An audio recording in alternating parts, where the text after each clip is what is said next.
masalah ditunggangi itu kayak gini ya. Yang selalu saya percayain politik mahasiswa itu politik nilai. Gitu. Oke. Dalam kalau sikap kita dalam sebuah isu itu cuma dua gitu loh, pro atau kontra. Ada yang bisa dikatakan, ada yang bilang netral lah. Ya netral itu artinya membiarkan pilihan orang lain untuk naik gitu kan. Artinya gini, ketika kita nggak kontra dan kita nggak ikut aksi, artinya kita pro dong.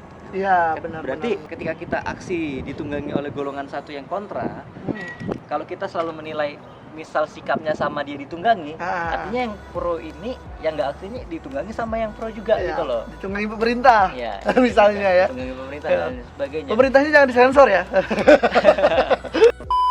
Jadi gitu sih. Dan juga sebenarnya gini, kan pada akhirnya kan bakal ada keputusan tuh dari undang-undang itu gitu. Iya, Jadi benar. ketika misal gini, teman-teman resah dengan kondisi teman-teman kontra, tapi karena Takut ditunggangi. aksinya ditunggangi, teman-teman terus mundur gitu loh.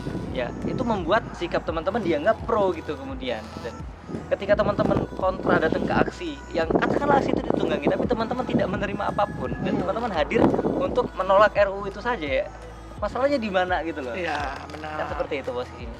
Dan masalah itu tuh sebenarnya isu yang sudah kuno banget. Iya, benar. Jadi saya pikir setiap kita hari ini sudah cukup sudah cukup pinter lah gitu kan. Iya. Siapa sih sekarang yang mau ditunggangin, dan masalahnya apa sih yang kita dapat dari saat kita membawa suatu isu, dan isu ini adalah isu pesanan? Sebenarnya apa sih yang kita dapat? Benar gitu. Materi, uang. Ya saya pikir nggak seberapa lah gitu kan. Seberapa banyak sih yang bisa didapat oleh mahasiswa? Ratusan juta? Wah, banyak juga. Lumayan. Lumayan. Nah, jadi gitu sebenarnya. Memang sudah isu yang sudah kuno. Iya, cuman gini, yang penting dari kita mengamati fenomena ini adalah bagaimana kita bisa mengevaluasi yang kemarin, kemudian kita buat kalau nantinya ada ledakan massa ataupun ada gerakan masif lagi, kita bisa buat lebih baik gitu loh. Banyak hal yang kemarin harus dievaluasi, dan evaluasi terbesarnya bagi saya sebagai salah satu penggerak adalah banyak penggerak yang menafikan faktor-faktor yang merugikan eksistensi gitu loh. Jadi kayak mereka menafikan misal aksi 24 September itu secara teknis aksi banyak yang kacau gitu. Atau menafikan bahwa propagandanya bukan dari mahasiswa dan lain sebagainya, banyak lah pokoknya. Yang pada akhirnya kita gagap dalam mengevaluasi gitu kan. Benar. Efek dari ini propagandanya orang kan artinya arahnya yang tahu orang. Artinya kita bukan penggerak dong. Misalnya itu. Benar sih, sepakat. Saya juga sepakat.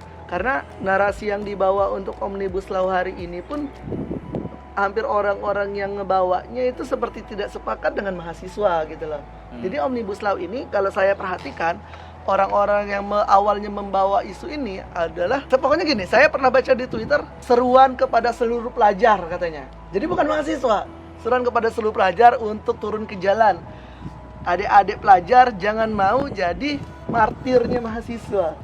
Gitu loh. Jadi memang di Omnibus Law ini bagi saya, kalau misalnya pada 24 September kemarin mahasiswa aksi, jangan sampai gagap untuk tidak mengevaluasi. Iya, benar. Dan bisa jadi yang terjadi di media sosial itu adalah efek aksi yang kemarin gitu. Kan banyak golongan masyarakat yang kecewa gitu kan dengan mahasiswa.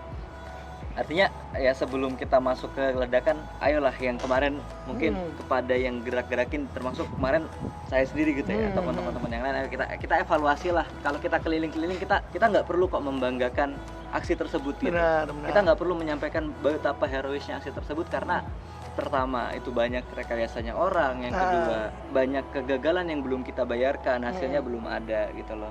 Lebih baik kita rembukan evaluasi apa yang bisa kita berikan kepada adik-adik kita. Mereka harus memposisikan diri seperti apa. Dan pada akhirnya nanti pas pelaksanaan teknis aksi, kalaupun terjadi ledakan massa, kita semua nggak cepat buyar, nggak cepat bubar gitu lah. Saya ingat sekali waktu aksi di Palembang kemarin, itu masa aksi nggak terkontrol gitu kan.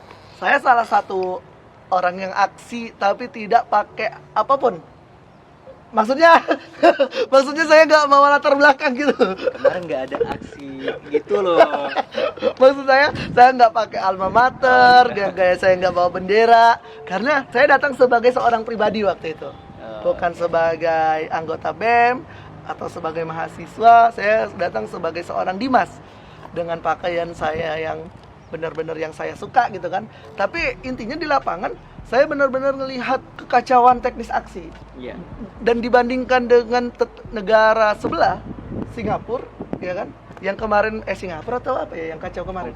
Hong Kong ya. Yang mereka juga lagi kacau dan masa aksinya lebih kondusif. Dalam artian mereka udah siap tuh cara menghindari gas air mata gimana dan segala macam. Nah mungkin itu evaluasi kita sebenarnya. Iya, karena gas air mata yang dilempar itu kalau untuk yang biasa aksi ya nggak masalah. Tapi kan banyak yang masa aksi waktu itu yang baru aksi satu kali itu gitu loh. Bahkan saya udah lebih dari 10 teman saya yang selama 4 tahun nggak pernah aksi tiba-tiba aksi. Tiba-tiba aksi hari itu gitu loh. Jadi mereka benar-benar gagap dan saya pikir bukan cuma teman saya aja yang kayak gitu, banyak kan. Ya, dan sebenarnya evaluasi terbesarnya adalah ini untuk para penggerak adik-adik yang nantinya menggerakkan. Termasuk saya ya. Tapi saya nggak menggerakkan kok, saya santuy. Menggerakkan itu serius ya. Menggerakkan itu serius sekali. Keseriusan kita dalam kesantuyan dilakukan kalau gitu. Benar. Nah gini, untuk adik-adik yang menggerakkan, rasa heroismenya itu hilangkan. Benar, sepakat. Mutlak itu harus dihilangkan. Sepakat. Kalau saya kata-kata yang paling kasih jangan jadi kayak kami lah gitu. Nah, setelah aksi kemudian heroismenya kemana-mana gitu kan. Dan akhirnya tetaplah bersolidaritas ya. Jadi keluar di akar rumput saya. Tetaplah bersolidaritas, tetaplah melakukan gerakan-gerakan kolektif kalau bagi saya kan. Karena kesadaran kolektif itu yang hendak kita munculkan, bukan kesadaran 1-2 orang kemudian gara-gara dia punya power menggerakkan akhirnya dia bisa menggerakkan. Enggak. Kita pengen menumbuhkan kesadaran kolektif sebenarnya gitu. Yang kemudian ditangkap oleh penggerak, baru penggerak itu menggerakkan. Nah, gitu kan. Gitu, akhirnya kan kemudian rasa heroisme itu muncul gara-gara dia merasa, oh ini jasa saya. Padahal ini kerja kolektif. Gitu. Tapi lagi-lagi balik ke tren, bagi saya tren yang terjadi hari ini itu tren yang positif. Sehingga sekalipun sebenarnya kalau saya boleh ngomong kayak gini ya, entah nanti disalahartikan atau enggak, bagi saya Omnibus Law atau 24 September pada akhirnya menjadi angin segar untuk bangsa. Karena menimbulkan perlawanan. Nah, gitu loh. Jadi bagi teman-teman yang ngerasa ragu, oh saya resah nih, cuma saya nggak paham datanya. Ya udah, di titik mana teman-teman mampu memahami itu, maka jadikan itu modal gitu loh. Untuk bergerak. Untuk bergerak. Dan untuk melawan. Karena kita harus berhenti menunggu teman-teman. Mulailah merebut. Iya. Kalau kelamaan nunggu nanti direbut orang. Rahasia apa sih ini? Ya, jadi kalau teman-teman ngerasa atau ya tren-tren yang bilang harus kajian, ya kajian harus. Kita mahasiswa kita harus kajian, tapi ada pada porsinya. Iya. Kalau Omnibus Law sudah memakan korban, lalu kalian masih mau kajian gitu? Nah, gitu loh. Dan kalau misalnya gerakan kita berefek, kita mau melakukannya dengan sembrono kan nggak juga. Kolaborasinya di sana saja. Benar. Kajian, pemahaman lah, gunakan pemahaman semaksimal mungkin. Di titik mana pemahaman itu mentok, tetap bergerak di sana. Ya, jangan kemudian kita menjadi seorang filsuf yang hanya duduk kemudian menyampaikan beberapa pemikiran tapi kita nggak bergerak sama sekali. Karena kata Karl Marx, kalau hari ini kita mengaku cendekiawan ya, Karl Marx pernah berpesan jauh-jauh hari, dosa paling besar seorang cendekiawan adalah saat dia mampu merumuskan dunia tapi tidak mampu mengubahnya. Itu kata Karl Marx gitu loh. Komunis ya. Pak, yang ditangkap Pak. Mungkin itu ya. Tentang Omnibus Law. Iya benar. Kalau ada aksi Omnibus Law ikut dong. Selama saya masih punya kaki, selama masih kuat berjalan, saya akan terus berjalan di jalan kebenaran. Walaupun saya bukan presma lagi, lihat kalau misal ada aksi, saya bakal ikut. Di titik di mana saya bisa hadir, saya bakal hadir. Karena pada akhirnya mengutip kata-kata Kak Owan, kita ini cuman purna jabatan, bukan purna karya, apalagi purna juang. Nah itu, kita nggak akan pernah purna juang gitu lah. Jadi mungkin itu aja Kak. Mungkin itu. Maaf kalau teman-teman kecewa karena kita nggak bahas isi Omnibus Law. Karena bagi kami fenomena sosialnya jauh lebih penting. Menurut kami sih menarik. Dan harus dibahas karena orang-orang udah ngambil porsi diisi ya, kita ngambil porsi yang lain lah supaya tanpa mengesampingkan substansi dari isinya juga harus dibahas. Tapi orang lain yang mengambil itu, bukan kita gitu lah. Mungkin itu. Mungkin ya. Teman pada hari kita ketemu lagi nanti di video-video selanjutnya. Ya, benar. Jangan lupa like, share, and subscribe. Komen juga. Bunyiin lonceng.